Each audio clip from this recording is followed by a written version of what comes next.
ఏపీలో కూటమి పాలన వచ్చాక ప్రజలే కాకుండా సొంత పార్టీ నేతలు కూడా ఇబ్బందులు ఎదుర్కొంటున్నారు. ఎమ్మెల్యేల ధనదాహానికి సొంత పార్టీ నేతలు కూడా ఇబ్బందులు పడటమే కాదు, ఏకంగా ఆత్మహత్యలకు కూడా పాల్పడుతున్నారు. తాజాగా గుత్తి మండలంలో ఒక టీడీపీ నాయకుడు ఆత్మహత్యాయత్నం చేసుకున్న సంఘటన తీవ్ర కలకలం రేపింది. డబ్బు ముట్టజెప్పినా ఫీల్డ్ అసిస్టెంట్ ఉద్యోగాన్ని మరొకరికి ఇచ్చారన్న మనస్తాపంతోనే మామిడూరు గ్రామానికి చెందిన ఎల్లప్ప ఆత్మహత్యాయత్నానికి పాల్పడ్డాడు. మామిడూరుకు చెందిన బోలే ఎల్లప్ప టీడీపీలో చాలా కాలంగా చురుగ్గా పనిచేస్తున్నాడు. కూటమి ప్రభుత్వం ఏర్పడ్డాక ఎల్లప్ప కుమారుడు బోలే గిరీష్ ని ఉపాధి హామీ పథకంలో ఫీల్డ్ అసిస్టెంట్ గా నియమించారు. ఇందుకోసం గుంతకల్లు ఎమ్మెల్యే గుమ్మనూరు జయరాం సోదరుడు అప్పటి గుత్తి పార్టీ ఇన్ఛార్జ్ గుమ్మనూరు నారాయణ 4 లక్షలు తీసుకున్నారు. ఇటీవల నారాయణ స్థానంలో గుత్తి ఇన్ఛార్జ్ బాధ్యతలు తీసుకున్న ఎమ్మెల్యే కుమారుడు గుమ్మనూరు ఈశ్వర్ ఫీల్డ్ అసిస్టెంట్ ఉద్యోగం నుంచి బోలే గిరీష్ ని తొలగించి అదే గ్రామానికి చెందిన మరొకరిని నియమించారు. ఇందుకు ఆయన 8 లక్షలు తీసుకున్నారు. తన కుమారుణ్ణి ఉద్యోగం నుంచి తొలగించడాన్ని ఎల్లప్ప అవమానంగా భావించాడు. ఆదివారం తన భార్య లక్ష్మీదేవి, గ్రామంలోని సన్నిహితులు, ఇతర పార్టీ నాయకులకు ఫోన్ చేసి మాట్లాడిన అనంతరం గ్రామ శివారులోని చెట్టుకు ఉరివేసుకున్నాడు. కొన ఊపిరితో ఉన్న బాధితుడిని నగరంలోని సవేరా ఆసుపత్రికి తరలించారు.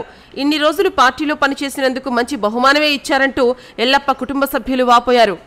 మా ఆయన గతం 20-30 ఏళ్ళ నుంచి టీడీపీలో కార్యకర్తగా పనిచేస్తున్నాడు. కానీ పనిచేస్తున్నాడు కాబట్టి ఇప్పుడు ఎలక్షన్లో వచ్చిన తర్వాత టీడీపీ మన ప్రభుత్వం వచ్చిందని అభిమానంతో మా ద్వారాగానే జయరామన్నని మా ఊర్లోకి మా వాళ్ళని ఇన్వాల్వ్ అయినాడు. ఇన్వాల్వ్ అయిన దానివల్ల మేము అన్నీ ఆయనకు సహాయం చేసాం కార్యకర్తలం కదా అని. సహాయం చేసినందుకు ఈరోజు ఆయన మాతో ఫీల్డ్ అసిస్టెంట్ పని మీకు ఇస్తామని చెప్పి అమౌంట్ తీసుకొని 5 లక్షలు అవతల ఆపోజిట్ వాళ్ళు నిన్న ఈ పొద్దు వైసీపీ వాళ్ళు టీడీపీలోకి వస్తానే వాళ్ళు మాకు తెలియకోకుండా అమౌంట్ ఎక్కువ ఇచ్చినందువల్ల మాకు అన్యాయం చేశాడు. జయరామన్న గారు మాకు అన్యాయం చేశారు. అన్యాయం చేసి వాళ్ళకు న్యాయం చేశారు.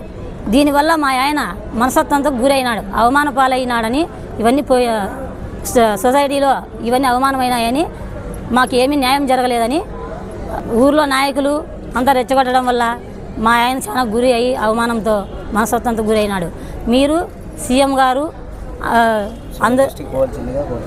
అంతా కలిసి కార్యకర్తల మీద చర్య తీసుకోవాలి. మేము అది కోరుతున్నాం. మా ఆయన ఈరోజు గురి అయ్యి మాకు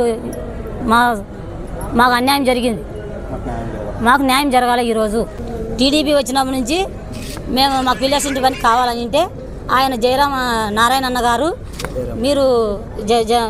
గారు జయరామన్న గారు మీకు ఇప్పుడు ఎస్సీ రిజర్వేషన్ వచ్చింది కాబట్టి సిమ్ కార్డు ఇవ్వలేము, మీరు పని చేయించుకోవడం అంటే 6 నెలల తర్వాత నుంచి పని చేపిస్తూనే ఉన్నాం. చేయించినాక ఆ పని అమౌంట్ కట్టి పని చేయించినాం. పని చేయించినాక ఈరోజు ఏం చేసినారు, పని చేయించినాక ఆ రోజు ఆ పని మాకు తీసేసి వాళ్ళకి ఇచ్చినారు. ఎక్కువ అమౌంట్ ఇస్తామంటని వాళ్ళకి ఇచ్చేసినారు. అందుకే దానివల్ల మా ఆయన సురేందర్ రెడ్డి, ఆదినారాయణ, కుమ్మర ఆదప్ప, బోయ రామాంజనేయులు, ఎస్సీ నారాజు, వీళ్ళంతా భాస్కర్ రెడ్డి వీళ్ళంతా పోయి ఆడికి ఎక్కువ ప్రెజర్ చేయడం వల్ల ఎస్సీ రిజర్వేషన్ వచ్చిందని చెప్పి మాకు ఫస్ట్లోనే చెప్పలేదు. ఆ మాట చెప్పకుండా అమౌంట్ తీసుకొని వాళ్ళకి ఎస్సీ రిజర్వేషన్ వచ్చిందని ఈరోజు వాళ్ళకే మాట చెప్పేసినాడు ఆయన.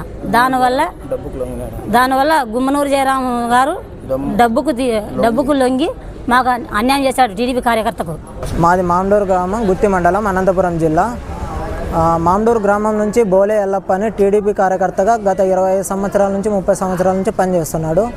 ఆయనకు గుమ్మనూరు జయరాం ఎమ్మెల్యే వచ్చేసి పార్టీ అధికారంలోకి రాగానే మీకు ఫీల్డ్ అసిస్టెంట్ జాబ్ ఇస్తానని మొదటి అప్లికేషన్ పెట్టుకోమని చెప్పాడు. ఈయన అప్లికేషన్ కూడా పెట్టుకున్నాడు. అప్లికేషన్ జస్ట్ పెండింగ్లో ఉంది. ఇప్పుడు ఆయన పెండింగ్లో ఉన్న తర్వాత ఏం చేశాడంటే మీకు ఈ జాబ్ ఇప్పిస్తా అని చెప్పి వేరే వాళ్ళతో 8 లక్షల లంచం తీసుకొని మాకు వచ్చేసి ఈ జాబ్ ఇప్పించుకోకుండా కొత్తగా వైఎస్ఆర్ పార్టీ నుంచి టీడీపీలే కొత్తగా జాయిన్ అయ్యారు. వాళ్ళకు ఎక్కువ ప్రిఫరెన్స్ ఇచ్చేసి వాళ్ళకి ఇచ్చారనమాట ఈ జాబ్. అమౌంట్కి డబ్బుకి లంచానికి లొంగిపోయి ఈ జాబ్ వాళ్ళకి ఇవ్వడం వల్ల ఈయన మనస్తాపానికి గురయ్యి ఈయన ఉన్న రెస్పెక్ట్ అంతా సొసైటీలో ఉన్న రెస్పెక్ట్ అంతా పోయింది, ఇన్ని రోజుల నుంచి సంపాదించుకున్న రెస్పెక్ట్ అంతా పోయిందని చెప్పి ఆత్మహత్య ప్రయత్నం చేయడం జరిగింది.